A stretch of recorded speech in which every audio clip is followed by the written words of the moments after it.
Hello friends, नमस्कार, good morning. स्वागत है आप सभी का आपके अपने channel triple C wifi study पर। आज के इस क्लास में 3 अक्टूबर एग्जाम के लिए कुछ ऐसे टॉप 28 क्वेश्चन बताएंगे जो आप सभी के लिए काफ़ी इंपॉर्टेंट हैं और इन सभी को पढ़ के जाना, क्योंकि ये सभी क्वेश्चन आपके लिए बहुत ज़रूरी हैं। ठीक है, चलिए शुरुआत करते हैं। बट इससे पहले आपको बता दें, अगर आप ट्रिपल सी एग्जाम के लिए ऑनलाइन मॉक टेस्ट करना चाहते हैं तो आप हमारी वेबसाइट www.triplec.com पर विजिट करें। वहाँ पर आपको ढेर सारे ऑनलाइन मॉक टेस्ट हिंदी और इंग्लिश में मिल जाएंगे।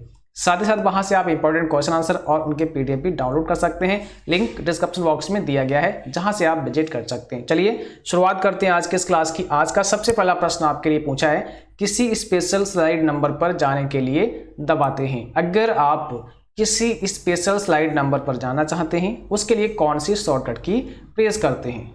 Slide number plus enter, page up plus slide number, दोनों, या इसमें से कोई नहीं।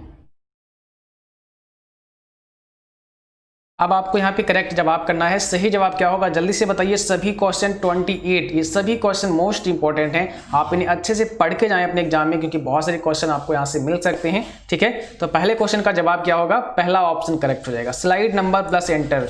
इसका मतलब क्या है कि अगर आपने जो स्लाइड्स बनाई हैं उस स्लाइड पर आप किसी पर्टिकुलर नंबर पर जाना चाहते हैं तो आप क्या करेंगे, वो नंबर टाइप करेंगे, फिर एंटर प्रेस कर देंगे। जैसे कि हम आपको यहाँ पे दिखाएं, हमने यहाँ पे एक स्लाइड ली और इस पे यहाँ पे 1 टाइप कर दिया, अगली पे हमने यहाँ पे 2 टाइप किया और अगली पे फिर हमने यहाँ पे 3 टाइप किया। तो हमारे पास टोटल अब कितनी 3 स्लाइड्स हैं। ठीक है, 1, 2 और 3। अब अगर हम मान लिया यहाँ पे जाना चाहते हैं, ये हमारे सामने 1 स्लाइड है, अब हम नंबर 2 पे नहीं जाना चाहते हैं, सीधे नंबर 3 पे जाना चाहते हैं, तो हमें क्या करना पड़ेगा? पहले 3 दबा देना है, उसके बाद एंटर, सीधे हम 3 वाली पे आ गए। ठीक है, फिर हमें जाना है पहली पे, तो हमने नंबर 1 दबाया और एंटर, तो हम फर्स्ट स्लाइड पे आ गए। इस प्रकार से हम क्या कर सकते हैं, सीधे एक पर्टिकुलर एक टारगेटेड स्लाइड पर हम जा सकते हैं जहां हमें जाना है। उसके लिए हमें करना होगा स्लाइड नंबर पहले टाइप, उसके बाद एंटर। ठीक है, चलिए अगला प्रश्न है, सेलेक्ट किए हुए वाक्य को डिलीट करने के लिए किस कुंजी का प्रयोग करते हैं? कोई भी आपने सेंटेंस, कोई भी आपने वर्ड सिलेक्ट किया है और उसको डिलीट करना है, तो आप कौन सी यहाँ पे कुंजी इस्तेमाल कर सकते हैं? डेल, बैकस्पेस, दोनों, या इसमें से कोई नहीं? तो बिल्कुल यहाँ पे ऑप्शन सी है। बड़ी सिंपल सी बात है, ऑप्शन नंबर सी हो जाएगा। अगर हमें किसी भी वर्ड सेंटेंस को डिलीट करना होता है तो हम क्या कर सकते हैं, हम उसको सेलेक्ट कर सकते हैं और सेलेक्ट करने के बाद में अब हम चाहें तो बैक स्पेस जो हमारी की होती है कीबोर्ड में, उसको भी हम प्रेस कर सकते हैं, या जो डेल बटन है आपका, डिलीट बटन है, हम उसको भी प्रेस कर सकते हैं और ये हमारा जो टेक्स्ट है, जो सेंटेंस है, जो वर्ड है, वो डिलीट हो जाएगा। तो यहाँ पे हमारा सी ऑप्शन करेक्ट होगा, दोनों। अगला प्रश्न पूछा है, निम्न में से क्या ट्रांजिशन इफेक्ट नहीं है? इसमें से कौन सा ट्रांजिशन इफेक्ट नहीं है, आपको ये बताना है। यहां पे कौन सा करेक्ट आंसर हो जाएगा, जल्दी से आपको जवाब करना है, कौन सा ट्रांजिशन इफेक्ट नहीं है। ठीक है, देखिए जो ट्रांजिशन इफेक्ट होते हैं वो होते क्या है, मैं आपको बता दूं। यहाँ स्लाइड पे जब आते हैं आप, नीचे यहाँ स्लाइड ट्रांजिशन पे जाएंगे तो ये सारे जो होते हैं ना, ये सब ट्रांजिशन इफेक्ट होते हैं। आप यहाँ देख सकते हैं ये सारे ट्रांजिशन इफेक्ट होते हैं। आप इनको यूज करेंगे तो अलग अलग ट्रांजिशंस यहाँ पे आपको दिखेंगे। ठीक है, तो यहाँ पर पूछा है कि कौन सा इसमें नहीं है, क्वेश्चन नंबर 3 में, तो पहला हो जाएगा ब्लिंक डायगोनल। ठीक है, ऑप्शन हमारा फर्स्ट हो जाएगा। और अगला क्वेश्चन आपसे पूछा है, इंटरनेट एक्सप्लोरर पर उपलब्ध सभी पेजों को कहते हैं? Web page, linked page, page या हाइपरलिंक पेज? इंटरनेट एक्सप्लोरर पर उपलब्ध सभी पेजों को क्या कहते हैं? क्वेश्चन नंबर 4 का जवाब करिए। और इंटरनेट एक्सप्लोरर क्या होता है? एक वेब ब्राउजर होता है जो काम क्या करता है, वेब पेज को ओपन करने का काम करता है। तो इंटरनेट एक्सप्लोरर पर जो भी पेज होते हैं हम उनको वेब पेज के नाम से जानते हैं। ठीक है, हम उनको क्या है, वेब पेज के नाम से जानते हैं, वो वेब पेज कहलाते हैं। चलिए अगला क्वेश्चन क्या है, टेक्स्ट सेलेक्ट किया जा सकता है एक शब्द या एक लाइन का, एक पैराग्राफ का, पूरे डॉक्यूमेंट का, या सभी? तो आप जो टेक्स्ट लिखा हुआ है आपने उसको सेलेक्ट कर सकते हैं। अब यहाँ पे दिया है कि कैसे कैसे कर सकते हैं, क्या केवल एक शब्द या एक लाइन ही कर सकते हैं, या एक पूरा पैराग्राफ कर सकते हैं, या आप चाहो तो पूरे डॉक्यूमेंट को भी कर सकते हो? तो इसमें से क्या आपका जवाब आएगा क्वेश्चन नंबर 5 का?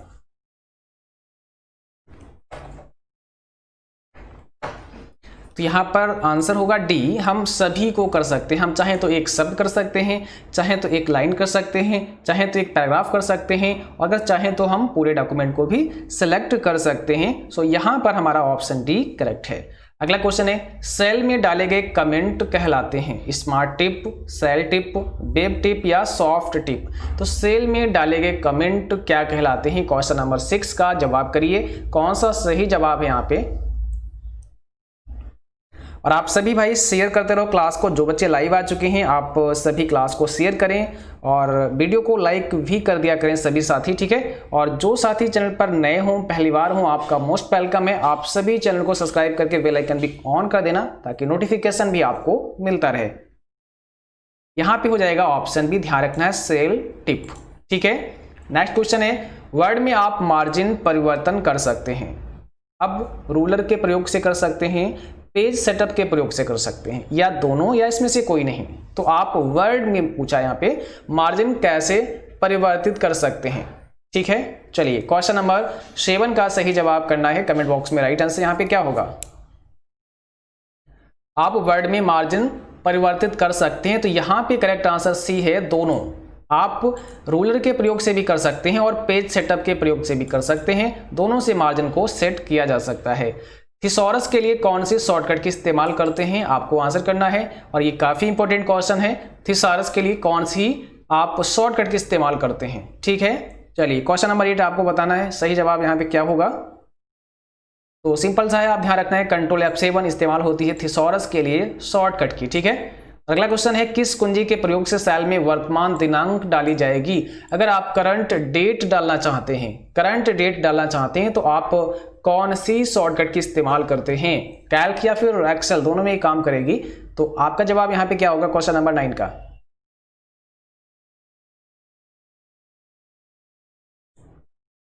क्वेश्चन नंबर 9 में सही जवाब क्या होगा?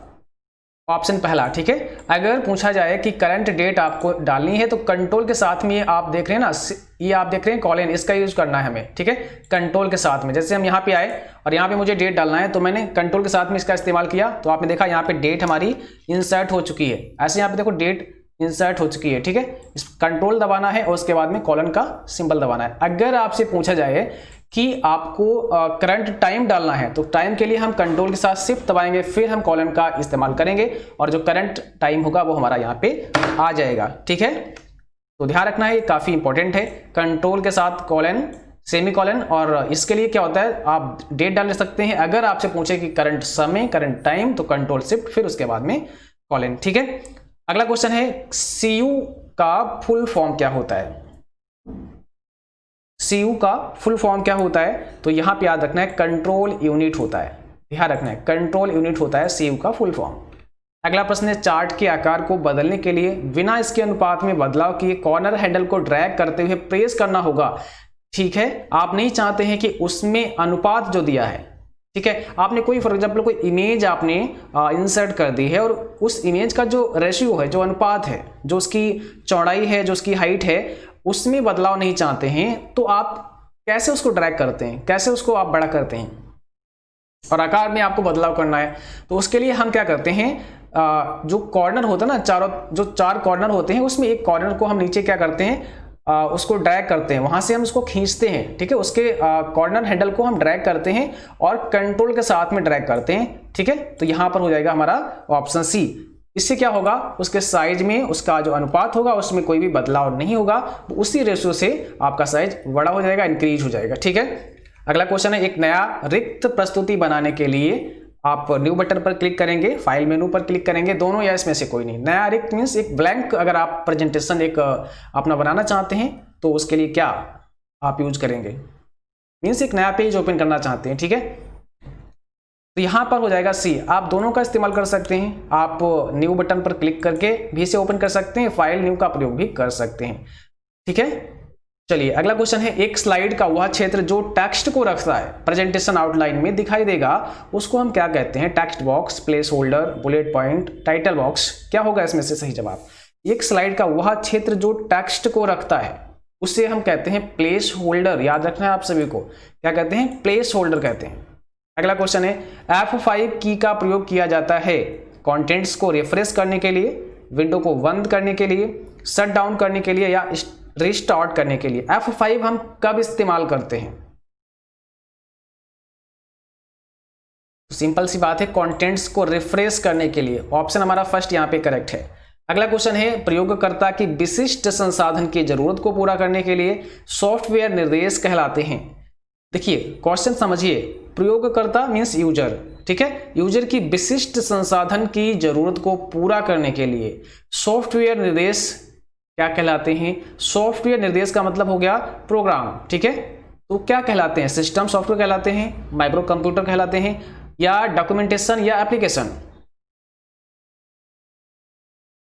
इसका मतलब है यहाँ पर एप्लीकेशन हो जाएगा, क्योंकि देखिए यूजर की जरूरत को पूरा करने के लिए, यूजर की विशिष्ट संसाधन की जरूरत को पूरा करने के लिए जो सॉफ्टवेयर निर्देश होते हैं उनको हम एप्लीकेशन कहते हैं। ऑप्शन हमारा डी करेक्ट हो जाएगा। जैसे कि आप वर्ड प्रोसेसर का इस्तेमाल कर रहे हैं, तो जो आपने वर्ड यूज किया है, ठीक है, जो आपने राइटर यूज किया है या MS वर्ड यूज किया है, तो ये एक एप्लीकेशन प्रोग्राम है। तो ये क्या है? ये सॉफ्टवेयर क्या है? ये कमांड्स हैं, इसमें बहुत सारे निर्देश हैं, है ना।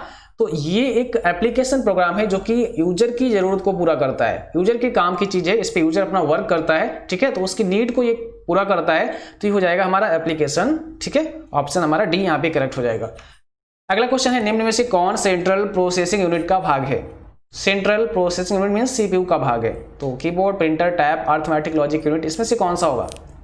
यहाँ पे हो जाएगा D, option number D correct है। अर्थमेटिक लॉजिक यूनिट ये ALU होता है। ALU क्या है? ये आपका सेंट्रल प्रोसेसिंग यूनिट यानी कि CPU का ही पार्ट होता है। अगला क्वेश्चन है, इनपुट आउटपुट में बदलता है, इनपुट डैश आउटपुट में बदलता है पेरिफेरल द्वारा, CPU द्वारा, स्टोरेज द्वारा या मेमोरी द्वारा। तो जो इनपुट होता है वो आउटपुट में किसके द्वारा चेंज होता है, बदल जाता है? तो ये होता है प्रोसेसर द्वारा यानी कि CPU द्वारा। यहाँ पे हो जाएगा हमारा ऑप्शन बी, CPU द्वारा। अगला क्वेश्चन है, सॉफ्टवेयर एप्लीकेशन का सर्वाधिक प्रयोग होता है?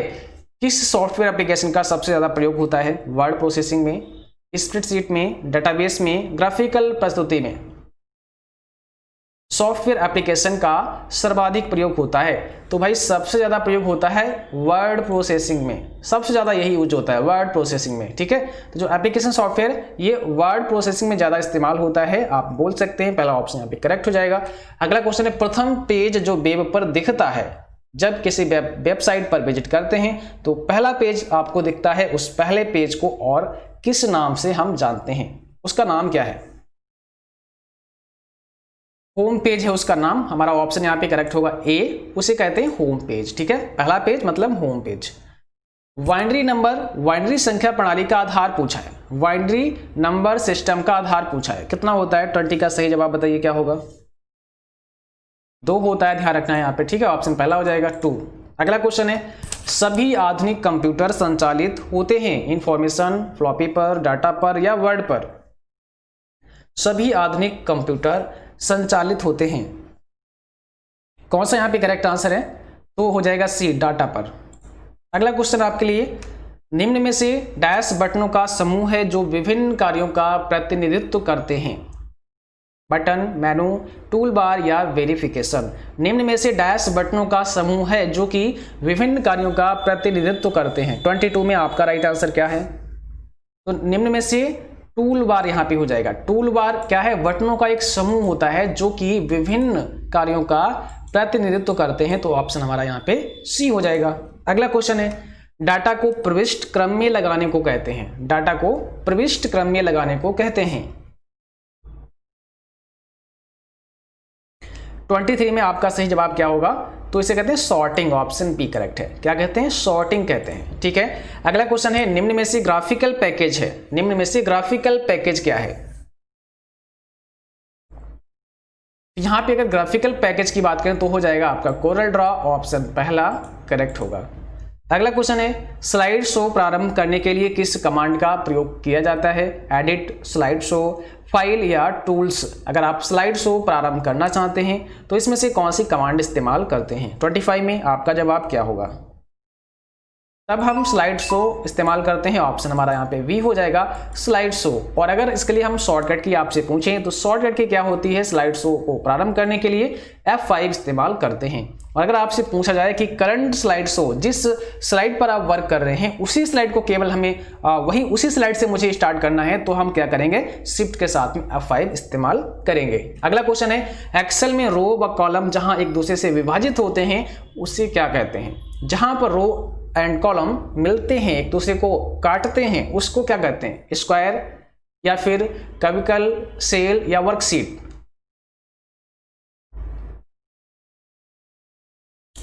उस एरिया को कहते हैं सेल। ठीक है, जहां पर कॉलम और रो मिलते हैं उस जगह को हम क्या कहते हैं? सेल कहते हैं। अगला क्वेश्चन पूछा, इक्वल राउंड, अब यहाँ पे 245.645, 2 की वैल्यू क्या होगी? इसका क्या होगा रिजल्ट बताइए। 27 में राउंड फार्मूला है और ये सारे फार्मूले हमने बता रखे हैं, आप लोगों ने अगर देखे होंगे तो पता होगा, नहीं देखे हैं तो लिंक मिल जाएगा डिस्क्रिप्शन बॉक्स में, वहां से आप देख सकते हैं। सारे फार्मूले बहुत इंपॉर्टेंट हैं, ठीक है। या फिर आप लिब्रे ऑफिस नाम से एक प्लेलिस्ट है, वहां पर जाकर के सभी आप फार्मूले अच्छे से पढ़ सकते हैं, देख सकते हैं। तो यहाँ पे हमारा ऑप्शन हो जाएगा वी। कैसे? देखो यहाँ पे क्या है, आपसे पूछा है कि मुझे जो डेसिमल वैल्यू है वो कितनी चाहिए? 2 चाहिए। ये जो अंक होता है लास्ट में ये बताता है कि डेसिमल वैल्यू कितनी चाहिए, हमें 2 चाहिए। यहाँ पे अभी कितनी है? देखो यहाँ पे अभी 3 है डेसिमल वैल्यू, है ना, 6, 4, 5 दिए हैं, तो हमें केवल 2 चाहिए। हमें किसको रिमूव करना है? 5 को। और हमने कहा जो रिमूव होगा वो अगर 5 है या 5 से बड़ा है तो हम यहाँ जो लास्ट हमारा डिजिट होगा इसमें 1 बढ़ा देंगे। तो देखो सिंपल सी बात है, 5 है जो यहाँ से रिमूव हो रहा है, तो हम 4 में 1 को बढ़ा देंगे, इसलिए यहाँ पर हो जाएगा हमारा 6,5। ठीक है, तो 245.65 करेक्ट आंसर हो जाएगा। अगला क्वेश्चन है, 10 + 5 + 2 प्लस ब्रैकेट -6 की वैल्यू क्या होगी? क्या ऐसे भी जोड़ना पॉसिबल है एक्सेल या कैल्क में? क्या ये सही है फार्मूला? ऐसे भी क्वेश्चन आ सकता है। और अगर इसकी वैल्यू पूछें तो आप यहाँ पे क्या जवाब करेंगे, क्या होगी इसकी वैल्यू? 28 का सही जवाब क्या होगा जल्दी से आपको बताना है कमेंट बॉक्स में। और यहाँ पर इसकी वैल्यू हो गई 11, ऑप्शन हमारा हो जाएगा वी। इसकी वैल्यू होगी 11 और बिल्कुल सही है, आप इसे ऐसे यूज कर सकते हैं। देखो यहाँ पे क्या होगा, 10, 5, 2 को अगर आप ऐड करेंगे तो कितना हो जाएगा? 10, 5, 15, 2, 17 हो जाएगा। और इसमें यहाँ पे लगा है प्लस और यहाँ पे लगा माइनस, तो फिर यहाँ पे माइनस हो जाएगा 6, इसका मतलब यहाँ पे बचेगा 11। अब इसको हम जरा दिखा भी देते हैं आपको कि ये रिजल्ट हमारा इतना ही आता है कि कुछ और आता है। ठीक है, तो हम यहाँ पे इसको यूज कर सकते हैं और यहाँ पे हम इसका इस्तेमाल करके आपको दिखाएंगे। कंट्रोल वी कर देते हैं। आप देखिए यहाँ पे मैंने ये फार्मूला लगा दिया यहाँ पे, और यहाँ पे कोई सम, कोई प्रोडक्ट कुछ भी नहीं लगाया, बस केवल आपने इक्वल लगा के वैल्यू को टाइप किया है। एंटर प्रेस करते हैं तो देखो हमारी वैल्यू यहाँ पे 11 आ गई है। तो आप समझ सकते हैं कि इस प्रकार से भी हमारा फार्मूला काम करता है। ठीक है, तो यहाँ पर सही जवाब है हमारा ऑप्शन नंबर वी, 11। और आज की क्लास बस यहीं तक थी।